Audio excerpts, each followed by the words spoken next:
सकता है कई ऐसे न्यूज चैनल हों जिन्हें आप इस वक्त देख रहे हो, वो नौटंकी कर रहे होंगे, कहीं पर हैश और वीट की बात कर रहे होंगे, कहीं पर सड़क पर तमाशा हो रहा होगा, दौड़ रहे होंगे, भाग रहे होंगे, कोशिश ये कर रहे होंगे कि किसी भी तरीके से टीआरपी को बटोर लिया जाए। लेकिन हमारे लिए ये प्राथमिकता में नहीं है। मैं फिर से एक बात कहूंगा जो सुबह से मैं एक नहीं, दो नहीं, मैं 1000 बार एक ही बात कहूंगा, और वो बात यह है कि अगर उत्तर प्रदेश में महिलाओं की अस्मत को तार तार किया जा रहा है तो हमारे लिए ये पहली बड़ी खबर है। अगर उत्तर प्रदेश की बिटिया, उत्तर प्रदेश की 8 साल की गुड़िया, आजमगढ़ की 8 साल की गुड़िया, अगर उसके साथ भी रेप किया गया, उसके साथ भी जुल्म और ज्यादती करने की कोशिश की गई, हमारे लिए ये पहली खबर है। हाथरस की निर्भया की अगर मौत हो गई, हमारे लिए ये सबसे ऊपर की खबर है। बलरामपुर में एक बेटी रेप होने के बाद 22 साल की बच्ची गई थी स्कूल में, कॉलेज में अपनी फीस जमा करने के लिए, फीस जमा करके वापस आ रही थी, शोहदे मिले, पहले छेड़छाड़ करने की कोशिश की, 4 से 6 की तादाद में थे, एक घर में लेकर के गए, दरिंदगी की वारदात को अंजाम दिया, उसकी पीठ तोड़ दी, गर्दन की हड्डी तोड़ने की कोशिश की, जुल्म ढाने की कोशिश की गई, जबान काटने की कोशिश की गई, हालांकि जबान काटी नहीं है, और उसके बाद रिक्शे पर बिठा दिया दुष्कर्म करने के बाद कि जाओ अपने घर जाओ और बिल्कुल अपनी जबान मत खोलना। जबान खुली भी नहीं, जबान खुली भी नहीं, बलरामपुर की पीड़िता की जबान नहीं खुली। जानते हैं क्यों? क्योंकि अंतिम 2 वाक्य थे। ये 2 वाक्य थे, मुझे बहुत दर्द हो रहा है मां, पापा मुझे बहुत दर्द हो रहा है, मैं बचूंगी नहीं, आप लोग अपना ख्याल रखिएगा। ये होती है बेटी।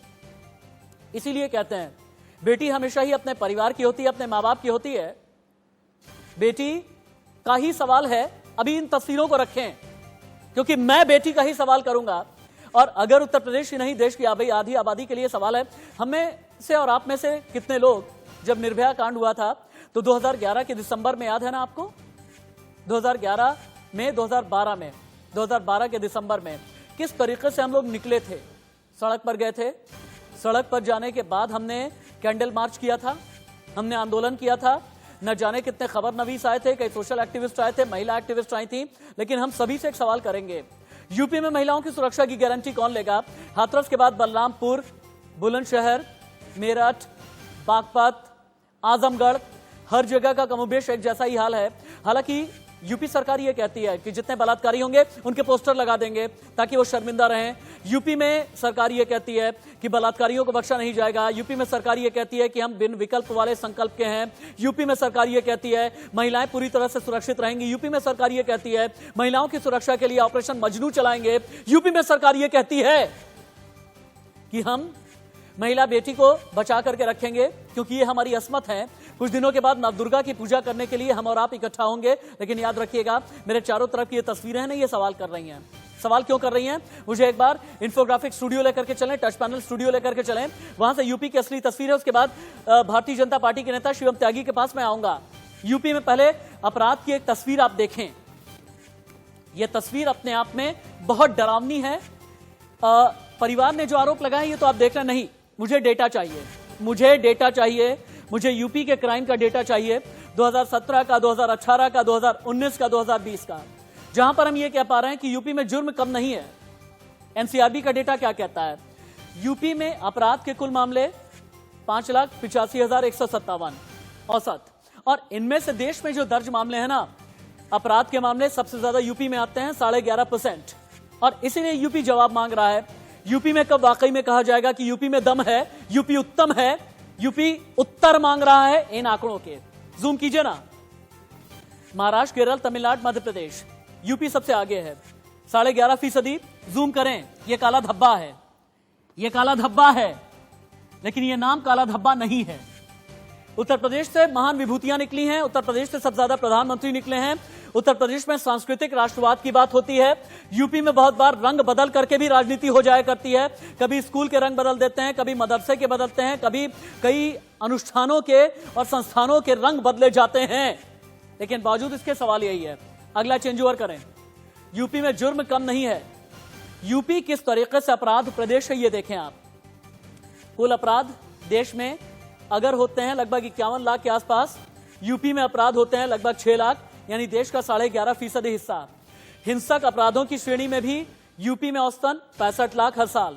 दलितों पर अत्याचार के मामले में यूपी नंबर 1, 11,924। महिलाओं पर अत्याचार के मामले में नंबर 1, 59,445।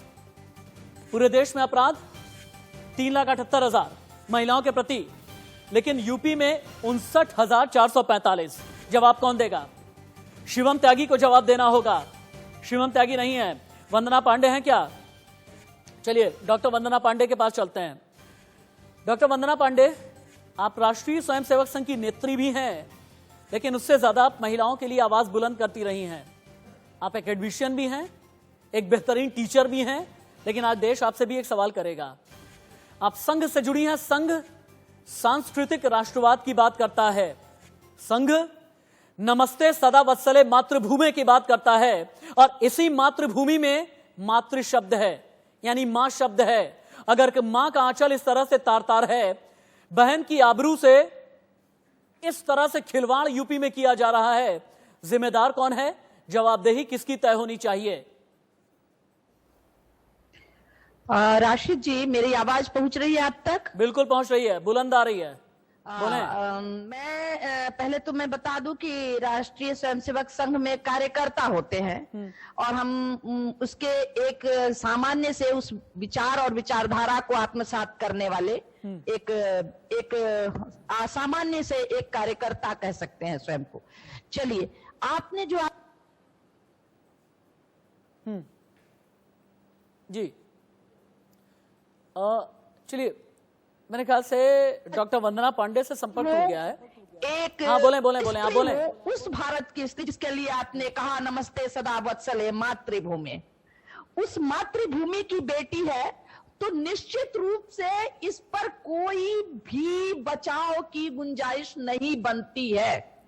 यह इतना हृदय को विदीर्ण कर देने वाला चीज, हम महिलाएं तो भुक्तभोगी हो गए हैं राशिद। कहते हैं कि अब कोई रोता नहीं, एक मरे या 20। तो ये स्थिति हो गई है इस पूरे समाज की।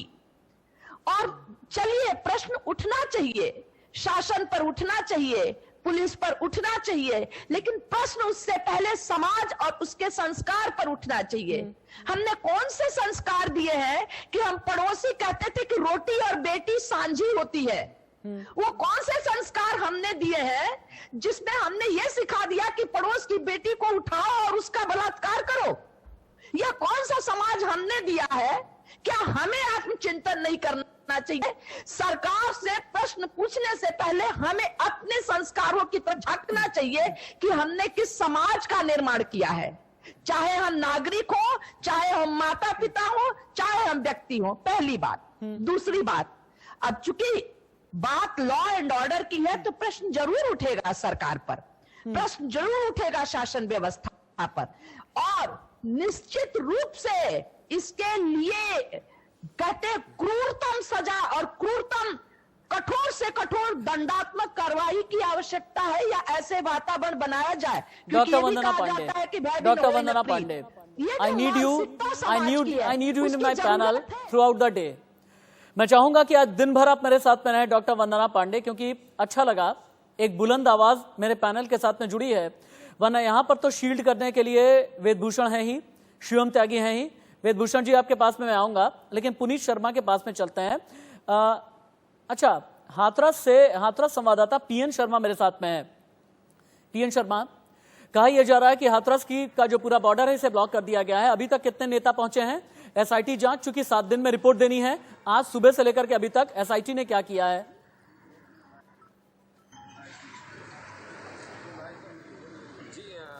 बता सकते हैं आपको, जो एसआईटी जांच की टीम है, वो 3 सदस्यीय टीम है, उसमें एक महिला है, 2 पुरुष हैं, दोनों ही वो हैं। उनको आए हुए रात आ चुके हैं और परिवार से मिले हैं। अभी जो पुलिस ने बॉर्डर सील किया हुआ है, उसका 2 ही कारण बता रहे हैं कि एक तो पुलिस वाले कोरोना युक्त हो गए हैं, 3 पुलिस वालों को कोरोना हुआ, दूसरा एसआईटी की टीम जाँच कर रही है, इसके लिए गाँव जाने की इजाज़त नहीं है, उन्हें सील किया गया है। वहीं यहाँ नेता जो प्रोटेस्ट कर रहे हैं वो समाजवादी पार्टी के लोग हैं, काफ़ी बड़ी संख्या में हैं, और जो प्रियंका और राहुल गांधी के आने के चांसेस बने हुए हैं, प्लस समाजवादी पार्टी के यूथ कमेटी के प्रदेश अध्यक्ष और भी कई नेता यहाँ आने वाले हैं, जिनके लिए उनका सीधा सीधा कहना है कि इसके कारण ही गांव में जाने की रोक लगाई गई है, ताकि गांव में जाकर ये माहौल को न बिगाड़ सकें और पुलिस उसे कंट्रोल कर सके। इसीलिए गाँव को पूरी तरह से सभी रास्तों को लगभग सील कर दिया है।